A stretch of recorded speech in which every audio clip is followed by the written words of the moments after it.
Heyo, welcome back to the channel. Today we are going to talk about The Duke and I by Julia Quinn and Inkheart by Cornelia Funk. Don't know if I'm saying it right. These were two very fast reads and I both gave them 5-star. They were quite enjoyable and this one especially is a very meaningful book to me. I had to revisit this, and especially with it now being summer coming up, everyone being on summer vacation, you could easily pick one of these up and look at the floppiness. I know a lot of people don't like the floppiness of books, but this just screamed summer spring read to me, especially with the background. So that's why I picked it up, and I really did quite enjoy it. So grab a drink, grab a snack, and let's talk about it.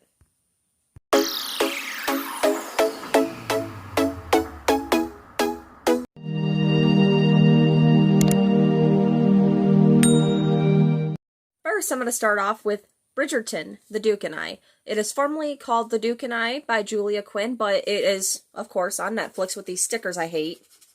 You see that? You can't even get the sticker off. It's stuck on the book. It's printed on the book, and I don't know why they do this, but it ruins it for me. And a lot of people also say that, like, real people on the cover ruins a book for them, but I actually quite like this cover. I don't know why. But this book stars our protagonist, Simon the Duke. He grows up, his father does not want him because he has a horrible stutter, and as someone who also suffers with a horrible stutter, I related to that right away with Simon. And this is Daphne, our girl Bridgerton. She is on the market for a husband, and her brothers are very picky about who she's with, who gets to court her, which this has to do with 18th century London. So, you know how that is, with society and all. Which I also did like. There's this woman that's called, I think, the Miss Wimbledon. Hang on. Miss Lady Whistledown Society Papers. And every chapter starts with a little insert from this newspaper. It's a gossip column and nobody knows who Miss Whistledown is, which made me think such Gossip Girl vibes. And it's like, this author caught these two in a very, like, I don't even know, like, it seems very 18th century, like, Gossip Girl. But Simon swears off marriage completely. He does not want to get married until he meets Daphne. And Daphne has no one looking for her. She has nobody really looking at her. She's a friend to everyone. No one really sees her as, like, marriage material. They all see her as a friend. And so everyone, Simon and Daphne, end up meeting in the weirdest of ways. Technical difficulties there, sorry. I thought my phone was dying. But anyway, Daphne and Simon meet in the weirdest of ways. Daphne has this guy... Hi, Mark. Daphne has this guy, I think he's an earl, drunk and intoxicated, and he corners her in a room. And Daphne's trying to get the guy off of her. Well, they're actually, like, discussing, and she's like, "You're drunk, go home. I don't want to marry you." And he's like, I love you. And she's like, "I don't want to marry you. I don't love you." And this guy's not getting the point. And Simon intervenes. And then eventually they end up making this agreement. Simon's like, "Hey, if you don't have anyone, looking to court you, I don't want to be toted around by everybody coming back to London." Because he just comes back to London. He's like, "I don't want to be toted around by all these ambitious mamas looking to marry me to their daughters. So if I make a fake courtship with you, it'll make it so a lot of men want to look into you, and I won't be looked at by ambitious mamas. How about it?" And so they enter into this sham courtship. And they end up falling in love through their sham courtship. I really did like this book. It is so hilarious. Simon has that, like, inner monologue that's like, "I love her. No, God, why? No, why?" And Daphne, she is so sweet, kind. I loved her. I love her as a character, and she punches hard. Like, she ends up punching Simon. It's hilarious. Like, this book had me rolling. It was such an easy, fun read. If you need a read at the beach, I totally recommend this. Like, if you love things that involve London, courtships, this was such an easy, fun read that just 5 stars. Right there, 5 stars. It was good. Not sure if I'll read the rest. If I can find them, I will. But yeah, 5 stars. This was such a good book. And now, on to Inkheart by Cornelia Funk. Funke. Okay? This book has a special place in my heart. The entire Inkheart trilogy does. I can't recommend these books enough. At all. Like, I cannot recommend the Inkheart books enough. This follows Meji and Mo, a daughter and father. Mo has the ability to read things to life. He has the ability to read things from books into the real world. And Meji doesn't know this at first. His wife disappears after he learns his own ability. And in the midst of it, he brings a villain from a book called Inkheart to the real world named Capricorn.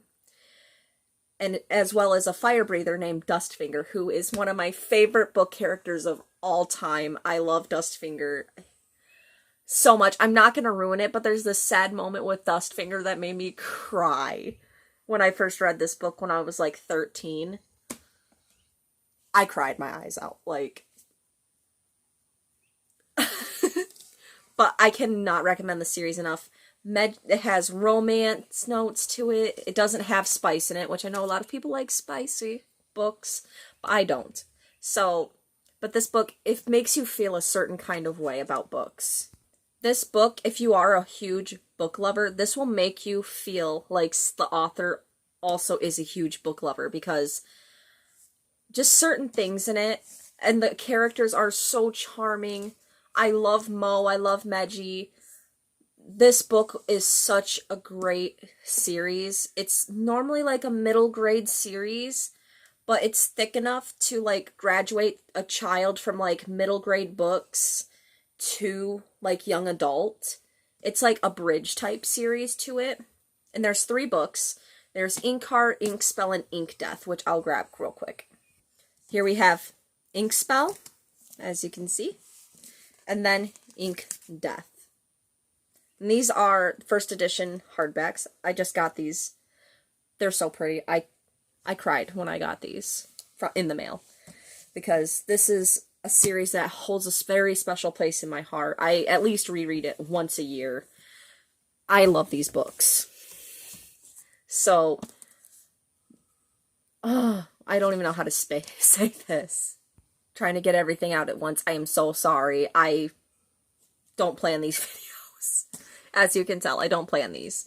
I just kind of go off with what my brain says, so I'm so sorry.